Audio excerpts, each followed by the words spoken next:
Dipersilakan Yang Bagi Datuk. Assalamualaikum warahmatullahi wabarakatuh. Selamat pagi, selamat bertemu di Bicara Eksklusif Museum Negeri Terengganu bagi membicarakan tajuk berhubung dengan Batu Bersurat. Ya, seperti yang telah kita dengar seimbas lalu tadi, Batu Bersurat merupakan suatu nama besar dalam sejarah Terengganu, dalam proses pengislaman di Terengganu. Walaupun ia terpacak pada kurun ke-14, ia sesungguhnya adalah suatu penciptaan di suatu persimpangan dalam sejarah Terengganu khususnya dan sejarah Islam umumnya di Nusantara. Apatah lagi ia berlaku berlatar belakangkan penularan dan pertapakan pengaruh Hindu-Buddha, Jawa dan sebagainya. Jadi seperti yang disebut tadi, bagi maksud pencerahan pemerihalan mengenai Batu Bersurat, khasnya merujuk kepada kedudukan tulisan Jawi kuno itu, kita pada pagi yang berbahagia ini akan menampilkan seorang sarjana yang sudah tidak asing lagi, yaitu Profesor Emeritus Datuk Dr. Ahmad Adam, yang mana beliau ini walaupun sudah besar daripada kerja-kerja di universiti secara formal, adalah seorang penyelidik, seorang penulis yang sangat aktif.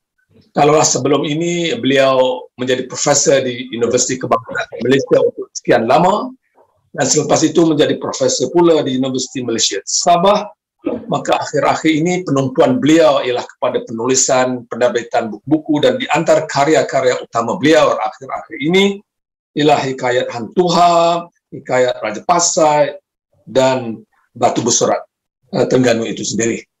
Tajuk ini mengundang kontroversi, bukan sahaja disebabkan oleh soalan yang kita ketengahkan pada hari ini berhubung dengan tulisan Jawinya, tapi juga tentang pentarikhannya yang barangkali akan disudut juga oleh Profesor Ahmad Adam pada pagi yang berbahagia. Jadi saya tanpa berlengah lagi, saya dengan ini mempersilakan yang berbahagia Profesor Emeritus Datuk Dr. Ahmad Adam untuk memperihalkan kedudukan tulisan Jawi yang berada di inskripsi Batu Bersurat itu kepada kita semua, dan selepas itu insya-Allah marilah kita sama-sama berkongsi pendapat dengannya, dan kalau ada soalan-soalan yang wajar diajukan, sila ketengahkan apabila kita berada dalam sesi Q&A di penghujung sesi ini nanti.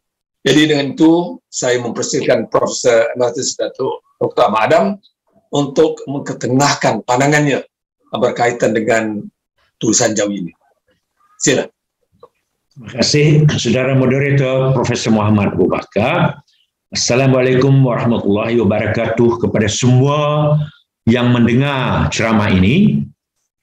Ya, tajuk ini sebenarnya bagi saya adalah sangat unik, sebab bagi saya bezakan tulisan Arab dengan tulisan Jawi ya. Tulisan Jawi ini khusus tulisan orang rumpun Melayu. Dan inilah kali pertama tulisan Jawi digunakan dan dia diukir pada batu bersurat, pada inskripsi. Jadi kajian ini didorong oleh hasrat untuk membetulkan kesilapan selama ini oleh mereka yang telah cuba membaca tulisan Jawi pada inskripsi bertarikh abad ke-14 ini. Inskripsi ini atau batu bersurat ini kini tersimpan di Museum Negeri Kuala Terengganu. Tujuan khas juga ialah untuk menampilkan sejarah kedatangan Islam yang memberikan dalil yang sahih tentang keberadaan Islam di Terengganu dalam bentuk pengenalan hukum-hukum Islam. Pada waktu itu, pada abad ke-14 tahun 1308 itu belum lagi digunakan istilah syariah, tetapi konsep Dharma, agama Buddha itu digunakan. Dharma ialah doktrin undang-undang.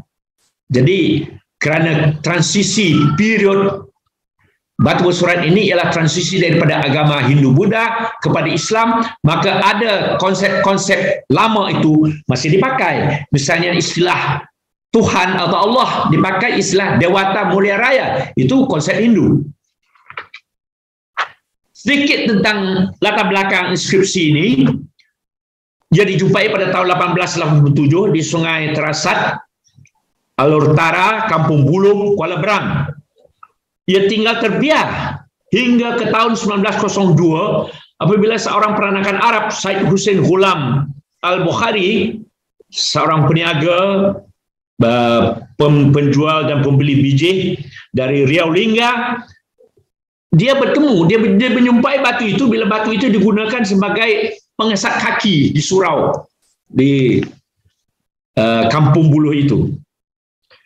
Batu itu telah disimpan di Istana Sultan Zainal Abidin selama hampir 20 tahun. Kerana dia mengemukakan batu itu kepada istana.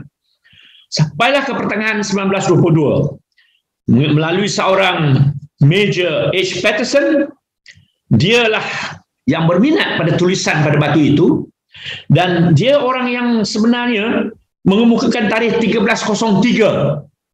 Sebab dia tak nampak perkataan-perkataan yang lain dulu, walaupun dia mendapat bantuan daripada orang Melayu sendiri. Dan batu itu disimpan di Singapura, di Museum Singapura sejak 1923. Dipamerkan pada tahun 1967, dan pada tahun 1969 dipulangkan ke Museum Negara Kuala Lumpur. Tetapi pada tahun 1991 setelah diminta, ia dikembalikan ke Museum Negeri Terengganu. Elok dalam membicarakan soal batu bersurat ini,